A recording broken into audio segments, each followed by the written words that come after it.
بسم اللہ الرحمن الرحیم۔ السلام علیکم۔ یاجوج ماجوج کیا ہیں؟ ناظرین گرامی، قرآن حکیم میں یاجوج ماجوج قوم کا ذکر 2 مقامات پر آیا ہے۔ ارشاد باری تعالیٰ ہے، پھر اس نے ایک مہم کا سامان کیا، یہاں تک کہ جب 2 پہاڑوں کے درمیان پہنچا تو اسے ان کے پاس ایک قوم ملی جو مشکل ہی سے کوئی بات سمجھتی تھی۔ ان لوگوں نے کہا کہ اے ذوالقرنین، یاجوج اور ماجوج اس سرزمین میں فساد پھیلاتے ہیں، تو کیا ہم تجھے کوئی خرچ کا انتظام اس کام کے لیے کر دیں تو ہمارے اور ان کے درمیان ایک دیوار تعمیر کر دیں۔ اس نے کہا، جو کچھ میرے رب نے مجھے دے رکھا ہے وہ بہت ہے، تم بس محنت سے میری مدد کرو، میں تمہارے اور ان کے درمیان دیوار بنائے دیتا ہوں، مجھے لوہے کی چادریں لا کر دو۔ آخر جب دونوں پہاڑی خلا کو اس نے پاٹ دیا تو لوگوں سے کہا کہ اب آگ دہکاؤ، حتیٰ کہ جب آہنی دیوار بالکل سرخ ہو گئی تو اس نے کہا، لاؤ اب میں اس پر پگھلا ہوا تانبا انڈھیلوں گا۔ یاجوج ماجوج اس پر چڑھ کر بھی نہیں آ سکتے تھے اور نہ ہی طاقت رہی کہ اس میں وہ نقب لگا سکیں، ان کے لیے اور بھی مشکل تھا۔ ذوالقرنین نے کہا، یہ میرے رب کی رحمت ہے، مگر جب میرے رب کے وعدے کا وقت آئے گا تو وہ اس کا پیوند خاک کر دے گا، اور میرے رب کا وعدہ برحق ہے۔ ناظرین گرامی، مفسرین کرام ان آیات کی تفسیر لکھتے ہوئے فرماتے ہیں کہ یہ بات تاریخی اور مذہبی اعتبار سے متفقہ طور پر تسلیم شدہ ہے کہ اس قوم کی تاریخ نہایت قدیم ہے۔ تاریخ دان لکھتے ہیں کہ یاجوج اور ماجوج سے مراد روس اور شمالی چین کے وہ قبائل ہیں جو تاتاری، منگول، ہن اور سیتھن وغیرہ کے ناموں سے مشہور تھے اور زمانہ قدیم ہی سے متمدن ممالک پر حملے کرتے چلے آ رہے ہیں۔ ان کے حملوں سے بچنے کے لیے کفکاز کے جنوبی علاقے میں دربند اور داریال کے استحکامات تعمیر کیے گئے تھے۔ ایک حدیث کے مطابق حضرت نوح علیہ السلام کے 3 بیٹے تھے، سام، حام، یافس۔ سام کی نسل سے تمام عرب ہیں، جبکہ حام کی نسل سے کل حبشی ہیں اور یافس کی نسل سے ترک قوم ہے۔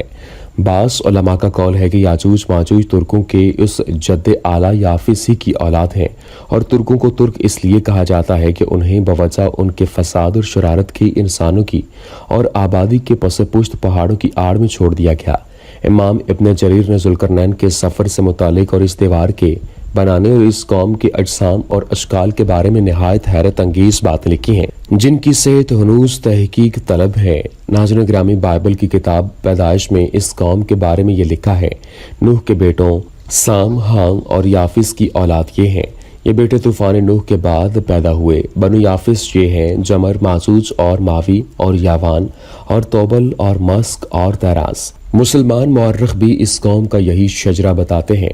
اسی کتاب میں حزقیل کا ایک صحیفہ ہے جس میں لکھا ہے کہ اور خداوند کا کلام مجھ پر نازل ہوا کہ اے آدم زاد، جوج کی طرف جو ماجوج کی سرزمین کا ہے اور روشن اور مسک اور توبل کا فرما روا ہے، متوجہ ہو اور اس کے خلاف نبوت کر۔ بائبل کی تحریر کے مطابق ان کی سکونت کا علاقہ موجودہ جغرافیائی تقسیم کے اعتبار سے روس اور توبل حالیہ توبالسک اور مسک حالیہ ماسکو بتایا گیا ہے۔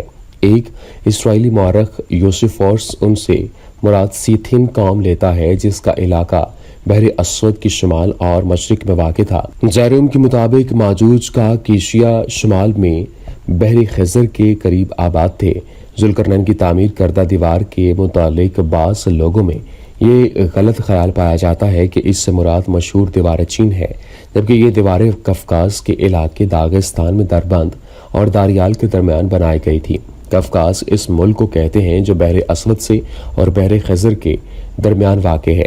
اس ملک میں بحیرہ اسود سے داریال تک تو نہایت بلند پہاڑ ہیں اور ان کے درمیان اتنے تنگ درے ہیں کہ ان سے کوئی بڑی فوج حملہ آور نہیں ہو سکتی اور نہ ہی تنگی کے باعث وہ اس مقام سے گزر سکتی ہے۔ البتہ دربند اور داریال کے درمیان جو علاقہ ہے اس میں پہاڑ بھی زیادہ بلند نہیں ہیں اور ان میں کوہستانی راستے بھی خاصے وسیع ہیں۔ قدیم زمانے میں شمال کی وحشی قومیں اسی طرف سے جنوب کی جانب غارت گرانہ حملے کیا کرتی تھیں اور ایرانی فرما رواؤں کو اسی طرف سے اپنی مملکت پر شمالی حملوں کا خطرہ لاحق رہتا تھا۔ چنانچہ انہی حملوں کو روکنے کے لیے ایک نہایت مضبوط دیوار تعمیر کی گئی جو 50 گز لمبی، 29 فٹ بلند اور 10 فٹ چوڑی تھی۔ مسلمان مورخین اور جغرافیہ داں اسی کو صدی ذوالقرنین قرار دیتے ہیں اور اس کی تعمیر کی جو کیفیت قرآن حکیم میں بیان کی گئی ہے اس کے آثار آج بھی اس علاقے میں پائے جاتے ہیں، جو قرآن حکیم کی صداقت کا ایک مبولتا ثبوت ہے۔